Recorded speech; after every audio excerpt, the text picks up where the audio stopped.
YouTube has strict community guidelines over what we can and cannot say about COVID-19 vaccines and treatments. If YouTube deems we've somehow violated these guidelines, we risk YouTube cutting off our ability to communicate to you. With that said, the discussions which follow are not meant to provide medical advice. Please seek the advice of local health officials for any COVID-19 and/or COVID vaccine-related questions and concerns. Today, Joe Biden, ever optimistic, warns of a winter full of severe illness and death. Can't wait for that. Also, the FDA loosens abortion pill regulations. You can now permanently get abortion pills by mail. Congratulations, everyone. This is a great time that we are having. And by the way, last show of the year. So we've got a lot in store, and it all starts right now.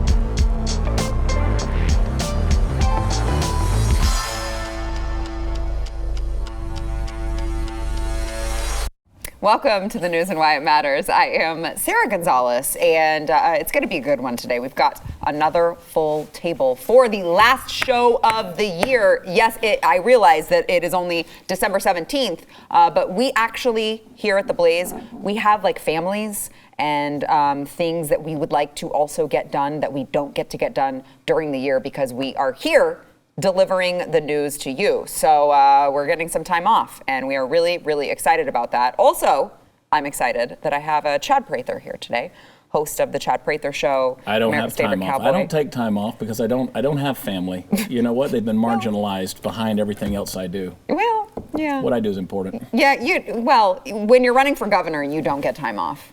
You chose that. It's true. You chose that. But I understand why you did, because someone had to step up who is passionate about Texas. I want to sign an executive order to get you new theme music is what I want for this show, okay? So that's my... You just scored a vote from every single viewer out there, because we're all in the same camp as you. That's my New Year's resolution. The music is not. I know. I realize it. We're working on it. All right, guys. If you have any suggestions, feel free to send them to sarah@blazemedia.com. I don't know if I'm going to regret that. Also joined by John Doyle, Blaze TV contributor. John Doyle, also host of Heck Off Commie. Also doesn't have a family. My entire life is dedicated to the cause, particularly Chad's gubernatorial run. I'm his policy coordinator, and within that executive order, I'm going to amend it such that I get to be included in the intro. There you go. After almost a year, I will finally, because we're about inclusivity. I mean, it's true. Small government, low taxes, inclusivity. It's up here. Well, this is a very sexist show, though. You never have women on. You only have dudes. That's because women I'm on you with Amy. By the way, Blaze TV contributor. Hi, and I'm a dude, just so you know. Well, I was just introducing you, two genders. No, I don't need to They're check. hard to come by. I know. Women in this industry women are very who hard want to to be come on camera by. are not hard to come by. Amy Listen, that's not Amy what I does a great job. said. Savannah does a great job. Amy, they come on here. Savannah on yeah, here. Savannah, Amy, as Amy, well. come on. Yes. Some girl named I Sydney. try. Sydney, we love. Sydney's so busy with her own show. She's been deported. Not yet. Not yet. We do not want her going back to Australia right now either. It's don't do it. Scary times over there. All right, I guess we'll give the people what they want. The news. Well, as much news as you can have towards the end of December here. So Joe Biden said yesterday that Americans who are, of course, unvaccinated, because it's always got to be this class war of vaccinated versus unvaccinated. Americans who are unvaccinated against coronavirus are going to face a winter full of severe illness and death. Here is Joe Biden on that. But it's here now, and it's spreading, and it's going to increase. For unvaccinated, we are looking at a winter of severe illness and death for unvaccinated. For themselves, their families, and the hospitals they'll soon overwhelm. That's good. I mean, look, I remember when before he got elected, I think it was, that he was warning of like a dark winter. And now he's still warning of severe illness and death, which is weird because he also said before he got elected that he was going to end the pandemic. He also said shut it down. He also said he's going to cure cancer. Yeah. But no miracles from Joe. The death rate of people with COVID, not from COVID, I don't know that anybody's dying from COVID, but with COVID, is 800,000 in America now, but yet the death rate this year is still down. It is down. Overall. Well, it was funny because there was one video of this where if you're watching him saying this and the ticker on CNN or wherever the clip is from, it shows the rates that right next to him, and they're all down. My issue there is if I said something like that on Twitter, I would get banned. Yeah, absolutely. Like if I said we're about to have a winter of sickness and illness and disease and death and pestilence and the 4 horsemen of the apocalypse and all that stuff, they'd shut me down. Please don't push misinformation. Don't do that. I would come with a warning. Yeah. Well, which I should anyway. I got it tattooed on my ass. Probably should come with a warning. Only the president of the United States is spreading doom and gloom, because what's the season other than if not to indoctrinate people more, right, and coerce them more? I just want to know, with all the money he's printing, can you not hire a cameraman that can hold a dang camera still? I mean, good night. What's going on at the White House? That cameraman was drunk. I mean, seriously, look at this camera. It's like, what's going on? You're printing money like it's Monopoly, and what's happening there? I mean, maybe the cameraman is as old as Joe. I mean, it's like, what am I doing here? So anyway. John, distracting. Very distracting. John. I think one of the scariest things that we're going to see in the course of the next few decades is as you have like universities churning out people who like literally don't know how to do anything. They just have all these like basically regime vocabulary terms memorized, and they think that this counts as an education. Even something like operating camera. Like all of the most important jobs in this country, even maybe as unimportant as operating a camera or air traffic controllers, they're all going to be replaced by the caliber of people who should be working at like the DMV. And basically like the people who built the infrastructure of this country are more sophisticated and intelligent than the people who are going to be inheriting it. Like, boomers are boomers, but they still like know how to fix things. Like millennials and Gen Z don't know how to do like anything. We just know like ideas, and we think that like, oh, well, actually, Dad, racism means power and not prejudice. And I know this now, and I'm like more educated than you. And it's like they get a flat tire and they're like on the phone with AAA. They don't know how to do anything. Yeah, because boomers was raised with nothing. We had to work from when we were 12 years old, and we had to actually do something and earn it. We got to get back. This is my slogan for 2022. Full merit, baby. First place only. Second place, you're a loser. You're a loser, son. I want to go fast. My daughter's the other, my one daughter, and I keep saying, they said, Dad, I want to win. And I said, then run faster. Yeah. And people heard me, right? And they looked at me, I said, what? She wants to win, she's got to go faster. I love that. I mean, and it's love, but it's honesty, though. Yeah. You want to win, work hard, go faster. Yeah. You can't, well, they need to go slower. By not telling I'm telling them to run faster against you, because I want you to be the best of the best. Well, I mean, look, if you're talking about an actual race, your daughter probably is screwed anyway, because there's going to be a transgender woman who's going to come in and No, I'm the dad who will tackle the transgender from the sideline. I know that's correct. To John's point, he's right. You can still hang a PhD on a participation trophy. Yep. Right? You could butter it up. I mean, it's like the tail on a pig, right? It just adds a little decoration. There's no real flavor to the meat being added to it. So these guys, they go out there. I keep saying that we got all these people that are educated morons that come out of school with a degree and undecided, and they don't know what they're doing, and they're believing this kind of pablum that the president of the United States is going to keep peddling out there as though that is real think tank kind of stuff. And it's absolutely clueless. And they just hook, line, and sinker are buying this stuff up. Yeah. Well, I want to touch a little bit more on just the propaganda part of this. You obviously have Joe Biden, who continues to say things about unvaccinated versus vaccinated, particularly when it comes to getting the illness, which, as we know, even if you're only paying attention to the government scientists, which they say are the only ones that you can listen to, right? You have the CDC director saying this is still transmissible. If you are vaccinated, you can still get it, you can still transmit it. Therefore, it's like it's not preventing anything. You have the CDC director saying that, but Joe Biden still continues to peddle these narratives that if you are unvaccinated, you are the dangerous one, nobody else is. Well, Fauci, to add to this propaganda machine, Fauci actually, when he was interviewed the other day, and he's like, you know what, I think that we should start referring to these, when we say mandates, we really probably should say requirements. I mean, it's more palatable. I think it will be more tolerated from the American people. Here's Fauci. I mean, mandates, that's a radioactive word. Requirements, people seem to respond better to that. They work. If you look at companies like United Airlines that require their people to get vaccinated, they're about 99% vaccinated. The federal government, the federal workers, we have about 97% vaccinated, 99% compliant. One of the problems is we're never going to get out of this outbreak if we still have 50 million people who, for reasons that are still very, very difficult to understand, refuse to get vaccinated when you have a virus that's killed 800,000 Americans and caused 50 million infections. So if people still do not want to get vaccinated, sometimes you have to, for the common good, make requirements. Okay. So here's the thing. You want to start talking about 800,000 and 50,000. Yes. Okay. So at what point in time are you going to start revealing the VAERS reports? At what point in time are you going to advertise these things on television so that you have to name the side effects? And when are you going to deal with the professional footballers who are in Europe who are dropping dead in the middle of the 100 field? of them. And I mean, at one point in time, are you going to talk those numbers? Because then, because the fact that you won't talk about that makes the whole thing a little suspect to me, right? So if you want to tell me I've got a freedom or a freedom to choose or a free will, it's not freedom if I don't have the right to refuse it. Now, maybe I won't refuse it if you'll just tell me the truth, because you're only talking about one side. You're browbeating me, telling me that I'm one of those bad guys who won't go out there and get the requirement. But tell me the other side of the story. Stop villainizing the news of that. Because until you do that, I will continue to not trust this BS that you're peddling. I also love that he says the requirements work. It's like, well, what do you mean I want to talk about that. What do you mean by work? I want to talk right? about that, and that's so pivotal here, because this is how they operate. Yep. It's like, hey, change the language, same mechanism, they'll receive it. Let's find the way how we can coerce them best, find the keyword, hire the agency, I fill in the blank, and what word do we need to tell them? Right. What do we need like, to tell them so that they will comply? Right? But work to what? Stop COVID, or work to get you what you want? No, get you to do what they want you to do. Right, That's right. coercion, 100%. Yeah. Because the end justifies the means for these people. They don't give a rip.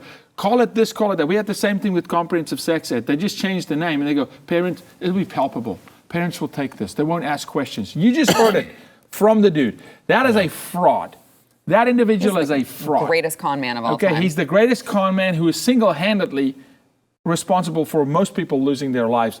Dr. Joe Biden, who says we're going to have death. Well, look at agent number one. This is the guy. Yeah. Okay? John, we're talking about, he says it works. We're talking about works in what regard? Works to control people, or works to actually stop the spread of COVID? And then define works. Like, what do you mean by it? And then what do you mean by works? Right, because if you look at South Korea and these other countries, they actually care about their people that are saying, yeah, you should probably get it, but we're not going to mandate it. Like Japan said that recently. Yes, but they have such high vaccination rates, and they're not stopping the spread of COVID. Yeah. Because you won't stop the spread of COVID with a vaccine. The practical purpose of it is basically a mass ritual to symbolize allegiance to narratives and the regime. And to his point about sort of how they manipulate semantics, one of the greatest propagandists of the 20th century was a guy named Edward Bernays. And even he invented the term public relations, because propaganda, what's the word he used? It's radioactive. So it's not propaganda, it's public relations. And it's like, if you look at the way that they study human behavior, and I really, it's kind of this sort of intuitive knowledge that when stuff gets real, stuff hits the fan, you can kind of see really what people are made of. And there have been people throughout this whole thing in the last 2 years who have buckled, who I never would have expected would have done that.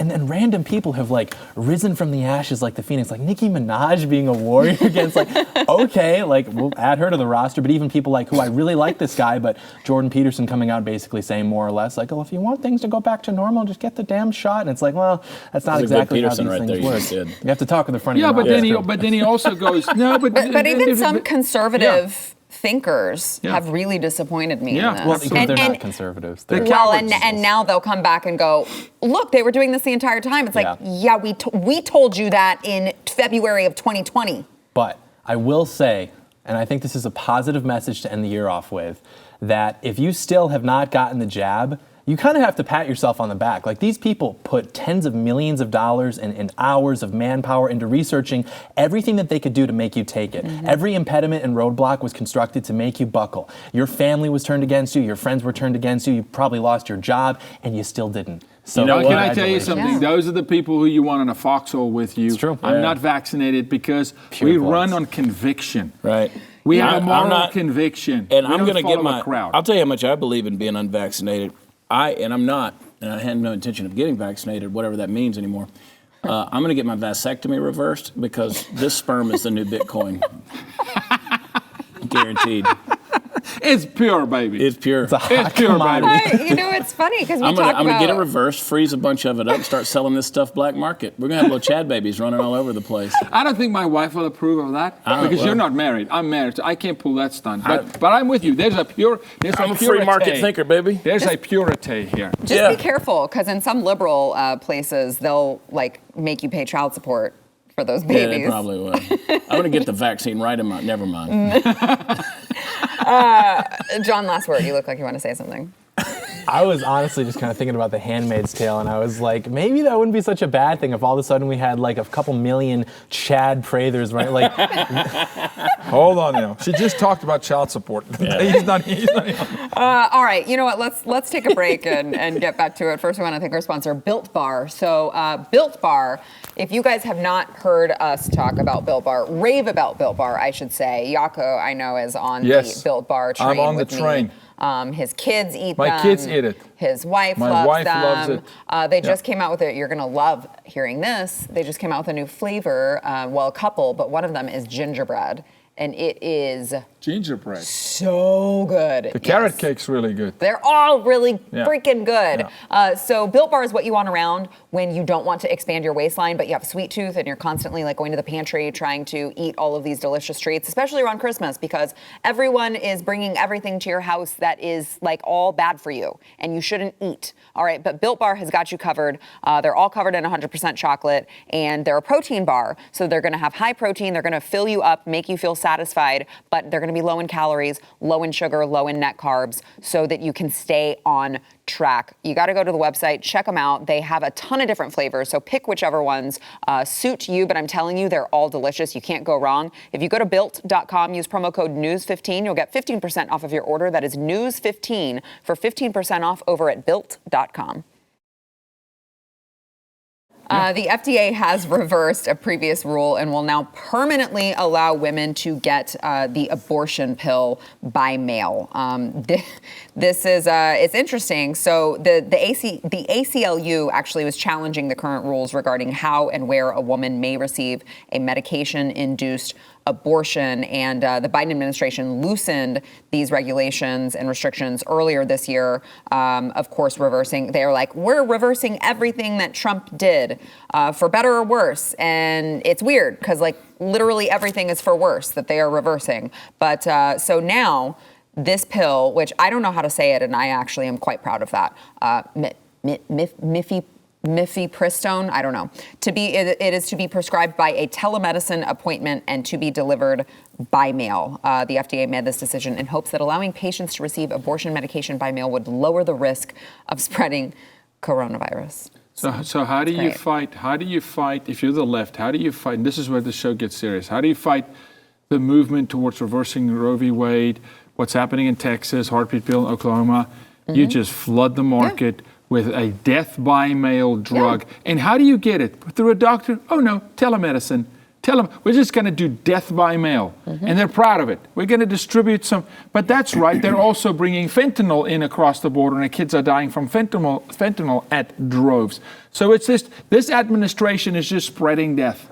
And they want to say that. Well, the left has always been die. merchants of death, right? Whether it's euthanasia or abortion or the myth of overpopulation or population control, eugenics, you name it. I mean, Margaret Sanger, 85% of abortion clinics are within walking distance of an urban community. They're merchants of death. I mean, that's all they've ever known. That's all they ever speak. Even going back to our earlier conversation of changing language, a prostitute is no longer a hooker or sex worker. She's a sex worker, right? So you don't even call it abortion anymore. It's pro-choice. I mean, what's the opposite of being pro-life? You're pro-death. Well, they're not going to say that, so you say it's pro-choice. So again, they find these ways to take the worst of society, the most. I mean, if you had, let's say you were in the animal kingdom, right? Oh God, we can't talk about the animals. We can abort babies, but we can't talk about animals. But let's say you had this one, prize champion bloodline dog that every time she had a litter of puppies, she ate them all. Right? You'd be like, something's wrong with that dog. Like something's wrong with that dog. And I've said it before. If every time you drive past a Planned Parenthood, your phone automatically logs into the Wi-Fi, you might ought to back off a little bit. Like you're visiting way too much. Stop eating your young. Please. Buy But they do. mail. But they do. That They would be do. nice. You know what? We should go hunt. Okay. We should go hunt. I'm going. Because Let's I believe go. the animals are here for us to eat. I'm a meat gatherer. I'm a meat I- gatherer. I thought you guys were talking about like the bounty hunting for 10,000. No, we I was hunt, like, wait a no, we second. hunt that. We hunt that every day. We're I merchants mean, of death, John Doyle. So Hunt for meat. I do think it's interesting that their reason for loosening these restrictions, John, was that, well, there's a deadly pandemic. We don't want people to die from COVID. And it's like, but so you're like actually right. ensuring that there will be death A lot. by making 75 these million so far. Yeah, it's Yeah. like, I mean, I don't mean to laugh, but it's just, what else can you do at this point? It's just so ridiculous to think that the Democrats can say with a straight face that they're the ones who care about people's lives. Yeah, I think the effectiveness of the abortion pill is probably like 99.99% or something, whereas the likelihood of a child dying from COVID is like 0.0001% or something. It like works that. out. The Right, math works. right.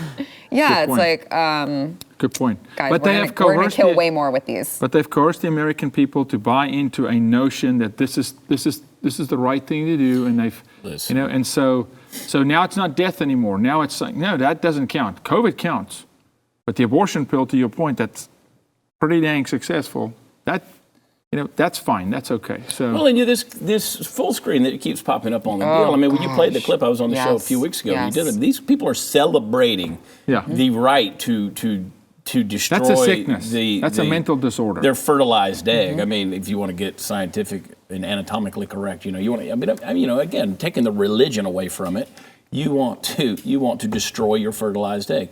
Women could do something that men can't do, contrary to what current woke mob mentality says. Women have a very special gift that they're created to do. yes. And they're celebrating their right to destroy that. So glad you That's just said that, because weird I still to me. I still challenge every man to do that for me. Yeah.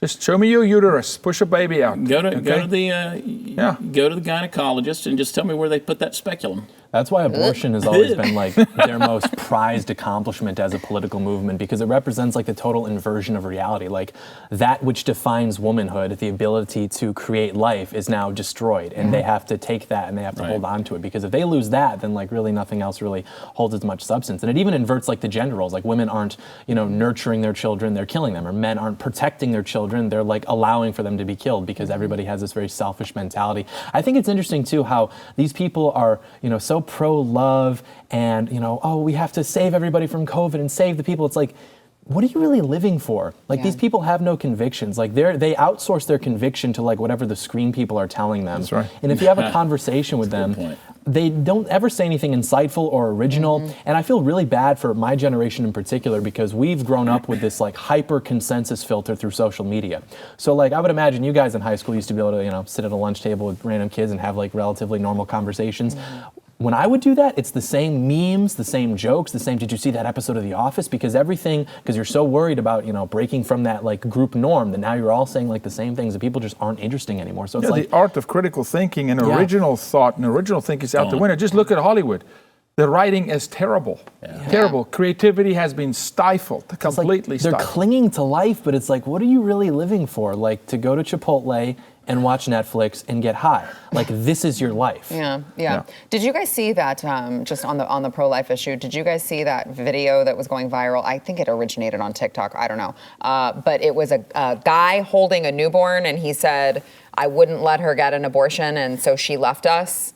And like he's like, I'm not mad about it because now I have, Hey, he's good like, for him. I wouldn't have changed a thing. Oh, you should have seen the hate he was getting Good for that. I know 3 single dads right now, right? 3 single dads, not from an abortion situation, but where the moms went woke, and it was just too much of a responsibility to be a mother, because the world told them they could be a dolphin tomorrow if they wanted to, and these dads stepped in. Now, I was raised by a single mom, so moms can do everything. Yeah. But there's a huge Well, I mean, they can't when cultural they shift. right, because when they completely neglect their responsibilities, then they won't. Terrible. Right? They can, but they won't. Terrible, can but won't. Jeez. Yeah. That's depressing. All right, well, let's go ahead and take a break, and we've got more around the corner. First, we want to thank our sponsor, Enemies Within the Church. There is a new documentary film out right now. It is called Enemies Within the Church. It is, let me just tell you this, it's a film that the compromised evangelical establishment doesn't want you to see, which should already make you go, you know what, I I think I need to see this. It exposes the people who are selling out the church to postmodernism and, of course, all the money behind it, because you always have to follow the money. This postmodern takeover within Christianity includes agendas commonly known as social justice, intersectionality, critical race theory, neo-Marxism. It's obviously, you guys know this, it is very dangerous to the fabric of our faith, and this film exposes the enemies that are coming into the church and the trap that they have set for the rest of the congregation. To understand the way out of that trap, you got to first understand how you fell into it, and Enemies Within the Church helps to do that. It brings together Christian voices from across the nation and around the world. Now it's time to put their message in front of the church so that all of us can faithfully seek the truth. You got to see this film. If you're Christian, if you're a patriot, whoever you are, you need to see this film and share it with everyone you know. You can go buy the DVD or purchase the pay-per-view streaming at enemieswithinthechurch.com. Remember to share it. It is enemieswithinthechurch.com. A search warrant was issued yesterday for the phone of Alec Baldwin, as investigators are still probing the circumstances behind the lethal, they say, accidental shooting on the set of Rust, which was, of course, Baldwin's latest movie.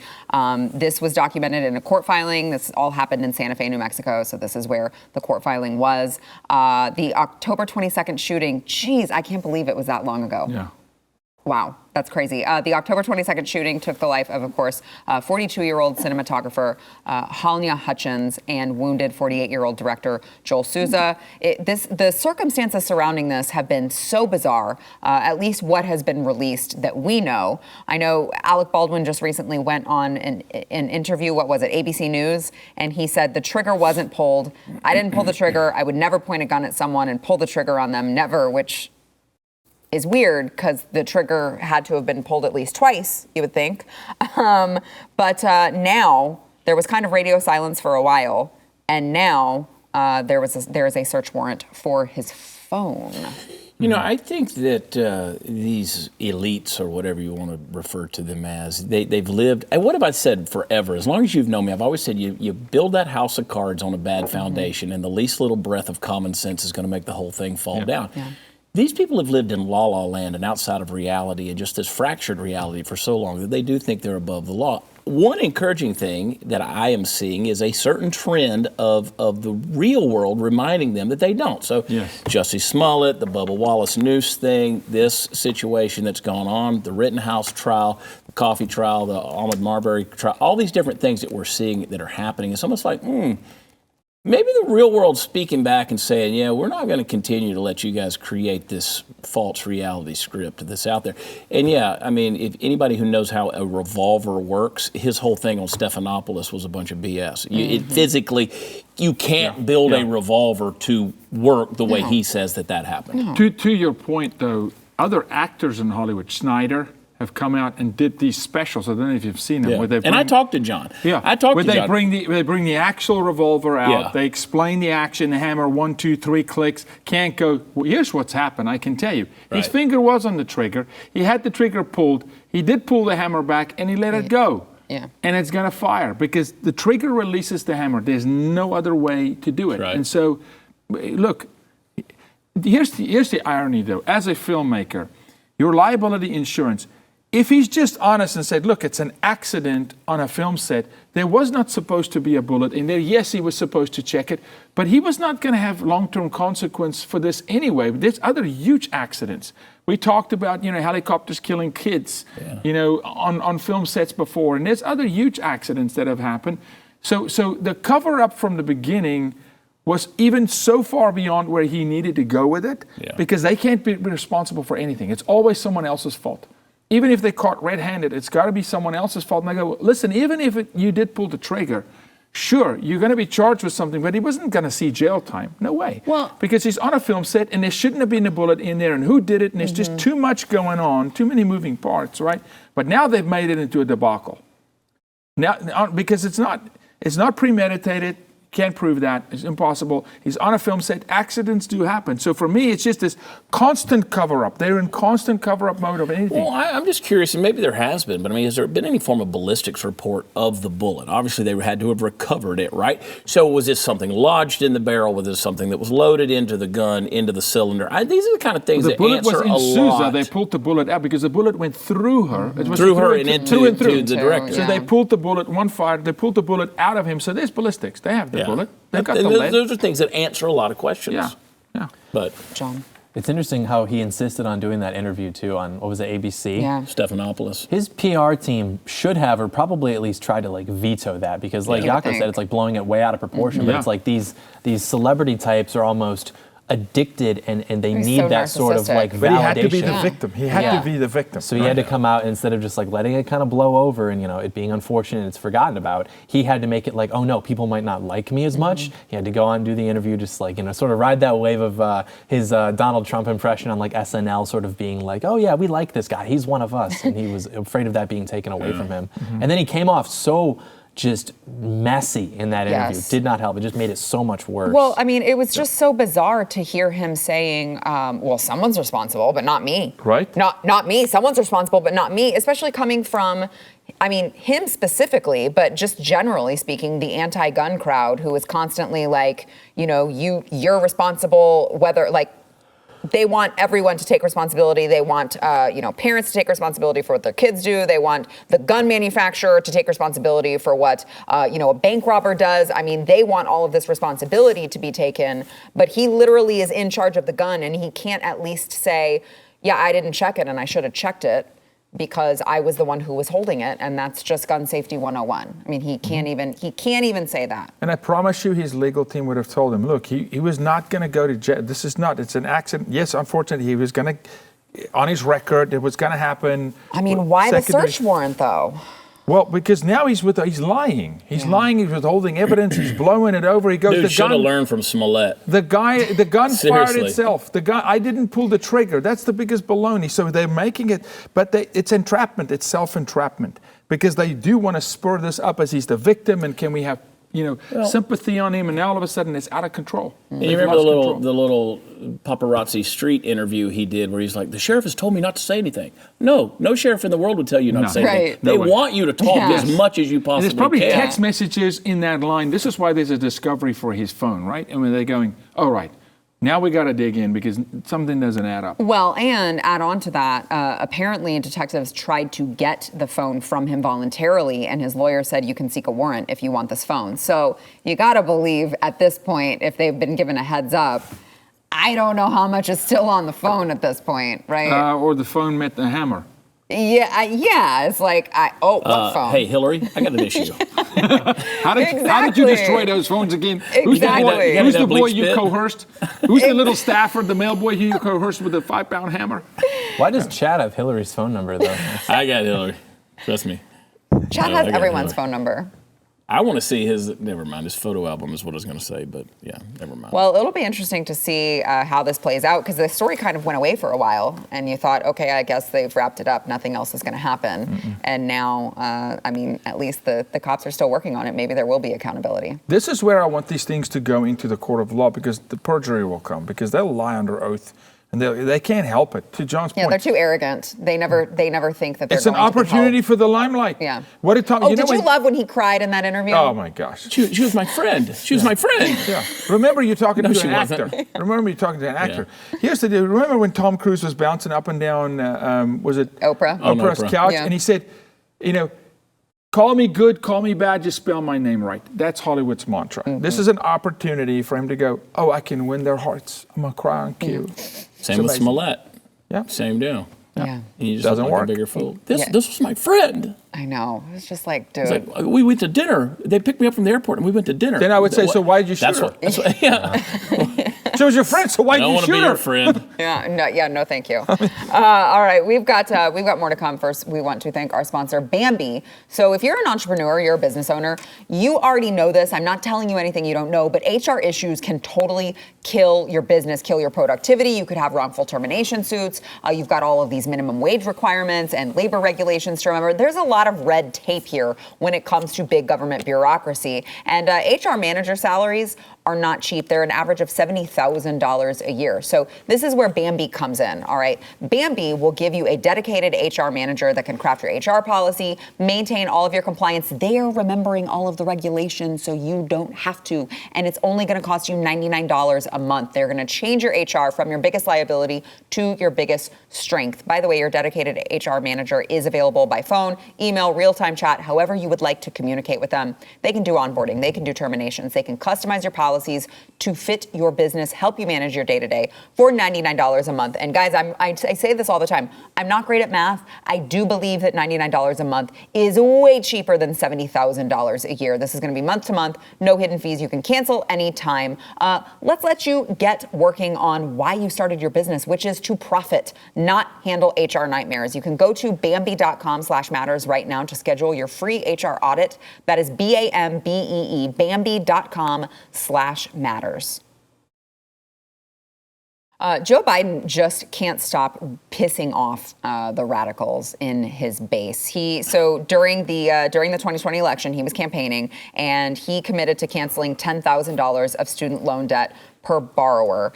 And more than 11 months now, we're coming up on a year, he has not only not fulfilled that promise, he actually had previously extended a pause in student loan repayments that was initially introduced by the CARES Act that was passed in March 2020 during the coronavirus pandemic. And it had been extended by Donald Trump. And he is not granting another extension of the pause, even though some Democrats have called for him to do so. And this has caused them to just, all of these people, they're like, why did we vote for you, Joe? We thought you were going to give us free stuff. And now you're not giving us the free stuff you promised us. And we're really pissed off about this. That includes Congresswoman Ayanna Pressley, who said, let's make it plain. Student debt is policy violence. We'll keep fighting to relieve families across the country to make sure our policies and budgets reflect their lived experiences and that we build this grassroots movement to cancel student debt together. So now student debt is policy violence. You cannot make this crap up if you tried. John, you are the youngest one at the table, so I am going to give you first word on this. I don't have any student loans because I didn't go to college because I'm a preeminent genius. But on that note, I actually agree with her to a certain extent about student debt being policy violence. I don't know if I would use that. Violence? Violence? In a way, yeah. And I don't know if I would use that exact vernacular, but think about it. We have an obligation. I made a mistake going to him first. Well, anyways, we have an obligation as conservatives to look out for our fellow countrymen. And I don't think that the average person my age, frankly, has the agency to understand exactly what they're doing. So we have a system set up now to where people are paying and becoming debt slaves to memorize the vocabulary of the narratives of the regime. And then they've been taught that the only way that they can have some sort of good quality of life is by pledging allegiance to that and basically begging the government to give that to them. But then the government saying, no, we're actually going to make you pay that back. And so then they're screwed and they don't exactly know what to do. So I would like for a competent right-wing administration to get in and to go after the universities, to seize the endowments. I'm not principally opposed to canceling student debt. I would be in favor of seizing university funds and doing something like that. But canceling it just so that, people can be incentivized to go into school debt-free, I think is stupid and the wrong approach. But I'm not exactly opposed to it being, policy violence, so to speak, I guess. You love playing their game, John, when it suits you. Yeah, that's how you win. That's why they're winning. You have to play and fight fire with fire against these John, people. let me tell you something. I agree with that, but calling everything violence is it's so effective. No, it's not. No, John. If everything is violence, then nothing is violence. Oh, I wouldn't actually call it violence. I disagreed with the vernacular. John, you go to West Texas and you mess with a rattlesnake, that sucker's going to bite you. You can't mess with snakes. These are vipers. They're serpents in government, and they want to call everything violence because they want to desensitize you to violence. You know what this reminds me of? 1994. I'm in South Africa, did my service. Nelson Mandela comes out of prison. He becomes the president. He promises every black South African a washing machine. Okay? It's a promise he makes. Okay? Nobody got washing machines. Cities burned. Okay? This guy is going to have his own people turn on him because the promises he made was a little more than the washing machine. It's like thousands and thousands of dollars of free money. And then he kind of teased them with some free money. Oh, yeah. Right? And now when it's the big free money that needs to come, he goes, well, wait a minute, maybe I overstepped a little bit. Go after him. I tell the radical left, hey, what did you say? Eat your own. Go eat them. Yeah, I like to pop popcorn and watch the entire thing burn to the ground. I don't like the public school system in America, and I call it the school system, not the education system, because we're not educating kids anymore. We're not teaching complexity of thought or any critical thinking in any way, shape, or form. Now, listen, I got a daughter that just graduated from a university 2 weeks ago. She just finished up, and I've got another one graduating from another university in the spring. They went through it. They did it the right way, right? They went in knowing how to think, and they used it for what it was. But they're not coming out of it with, hundreds of thousands of dollars in debt. They don't have a degree in undecided like so many of these folks do. They knew why they were going because they knew where they were coming from. They knew who they were, and they knew where they're going. And most people don't have that sense of identity or destiny. So, look, I've been in Rwanda. I watched people be stoned to death. And they used vernacular like violence, policy violence. That's stupid. The real world actually knows what violence is. That you being in debt is not violence, okay? It's basically, in their words, everything is violence except for actual violence. Right. I mean, you can take forceps or in a vacuum and suck your child out of your uterus. That's not violence. Right. But going in debt to get an education, to get a Bachelor of Arts in undecided, that's violence. Doesn't make sense to me. So I'm fine to watch the entire thing. Look, when you've got a quote unquote Republican governor here in the state of Texas who is solely responsible for appointing the Board of Regents that oversees all the colleges and universities in this state, and every one of them are lefty lunatic progressives. It's like they're all in this thing together. So I say burn the entire system to the ground. It's an agenda-driven thing. And if you're choosing to go into it with a wrong mindset, and I agree a lot with what John just said, if you don't have the vehicular capability in your brain to process what you're going into, then you know what? You kind of deserve to walk out of it with your ass handed to you. You brought up Governor Abbott. What happened to him? I'd love to know. I think whenever somebody goes in, when they're your delegated representative to lead in an elected office, you really want them to do a good job. Like I wanted Barack Obama to do a good job. I wanted Donald Trump to do a good job. There was a point in time I thought Abbott was doing a good job. I want Joe Biden. I voted twice for Greg Abbott. I did too. Wanted Greg Abbott. I believed Greg Abbott was going to do a good job. But, he just hasn't done a good job because what happened to him is he became a big government shill. It all comes down to the money. You have to look at where the money's coming from, where it originates from, whether it's on the other side of the border, whether it's from George Soros, whether it's from Big Pharma, whether it's from clinics that specialize in the modification of children's gender, all across the board. You just have to look, and somehow that money and that power has a very influential way of changing a person's heart, because when they become more politician than they are a person, we got a problem. And the money will always call. The money will call the favor. It will call. Because no money is free money. Yeah. John, quick last word as Prather's, what'd you call yourself, policy coordinator? True. I like this. Yeah, I think that the strategy is to sit back and relax and watch the university systems burn to the ground. But my amendment as the policy coordinator would just be that we have to be the ones to light the match, basically. Okay, that's fair. Yeah, that's we're fair. the pilot light. All right, we got to take a break. We'll be back. I got some gasoline for you. Somehow that doesn't surprise me. Got some gasoline for you. Hey, if you were just thinking to yourself, what can we get the people at the News and Why It Matters something for Christmas? What can we get them? What you can do is very simple. You can go over to wherever you get your audio podcasts. You can subscribe, rate, and review the News and Why It Matters. It will help more people be able to find the show. It will also cancel out all of the lefties who came at us over the Kyle Rittenhouse thing, which is weird because I'm like, you have the wrong podcast. This wasn't the podcast that Kyle was on, but they singled me out, and we appreciate all of the reviews that we've gotten in from that. Here's one from A-Guard fam, I think. Great show, 5 stars. Chad is a great influence on Sarah. He always brings out her true feelings about the subjects. Keep bringing him back. Keep bringing Yaku and Eric back, and keep up the good work on this show. Good job, Sarah. Yeah. I don't know. Who would say that you were a good influence on me? I don't know. We got a new song out, though. We do have a new song out. It's very, I think it was cancel culture that went after this song. Yes, We it brought was. it back. Yeah, we did. We were like, you are not taking away this song from us. We did It's Baby, It's Cold Outside, and we just were like, yeah, we just messed around and went to go. I mean, we messed around with the song. Did it one take. Yeah. And then we messed around. Let's go. no. Let's go lay it down. So we did. You can find it on Apple Music. You can find it on YouTube. We wish you all a Merry Christmas, and we will leave you with this song. See you next year, guys. I wish I knew Your eyes are like starlight to break the spell. Oh, who is that? That's really good. That's your hair looks I ought to say no, no, no. Man, sir. if I move in At least I'm gonna say that I tried. What's the sense in hurting my pride? I really can't stay. But it's cold outside. Very old Hollywood.